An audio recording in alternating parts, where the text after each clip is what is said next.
here with the MIA Clinic 2K22. We're here with Q. How you want to be addressed? Q. Yeah, Q. Yeah. Okay, so we're here with Q, and he is a clinician here. Can you tell us a little bit about your career and some of the things that you do? I'm a music producer, musician, musical director for many artists like LMA, Lizzo, Meg Thee Stallion, Jay-Z, Beyonce, Lucky Day. I'm originally from Milwaukee. Been in LA for maybe 9 years this year.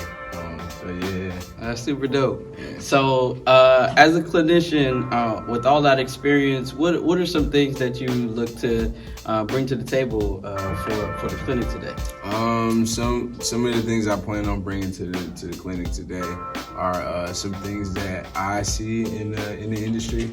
Some things that I had to do recently on my first tour that I just did on drums. Because usually I play keys and usually I play like other things, or I'm not playing at all, you know what I mean? So it's just, so it's, I learned a couple things recently, so I'm willing to teach it one day.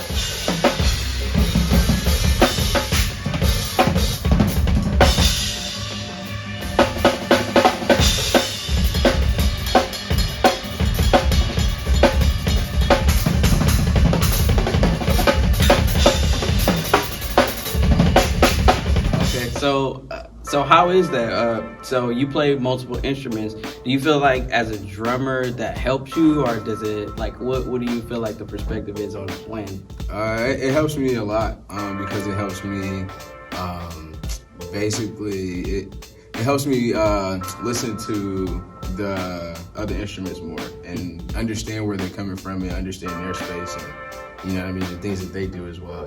Certain things that a bass player would do. The things I would accent would be as if I was on bass, and I would do what I would want the drummer to do if I was on bass. So that type of stuff.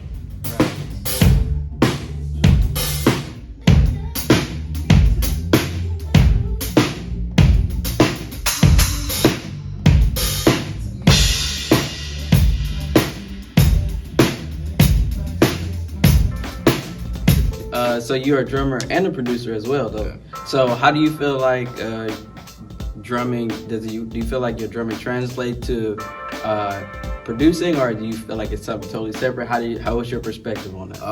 It kind of is. It's a working balance, because it's like in production, it's like I know all the rhythms, but it's like when producing, I have to know the right rhythms and have to know the right amount of space.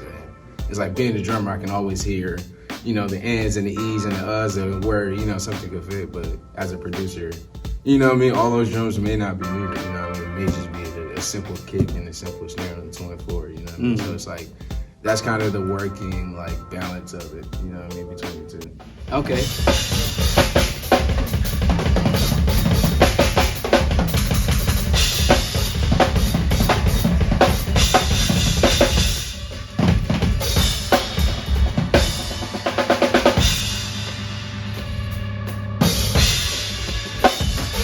So, what are some things do you think, as a drummer, you should prepare for now with the change of the times and stuff like that? What do you think? Learning all of the latest gear, knowing sounds, knowing what are worth sounds, knowing where to find sounds, because sometimes you may not always be in a situation where you can get stems from the artist, So it's like, knowing sound selection and all of those things, about the gear, the Roland and Yamaha and all the triggers and all those things, because it's like, it's like, in the 90s and the 80s, they had real drums, they had real music, but now it's like everyone's doing everything on the computer now. Everything has trap hats, everything has, 808, so it's like, essentially, having, the time now is, playing all of that live and playing all of those sounds, in real time. And now, Roland and, and Yamaha and, different companies, they're making it so that,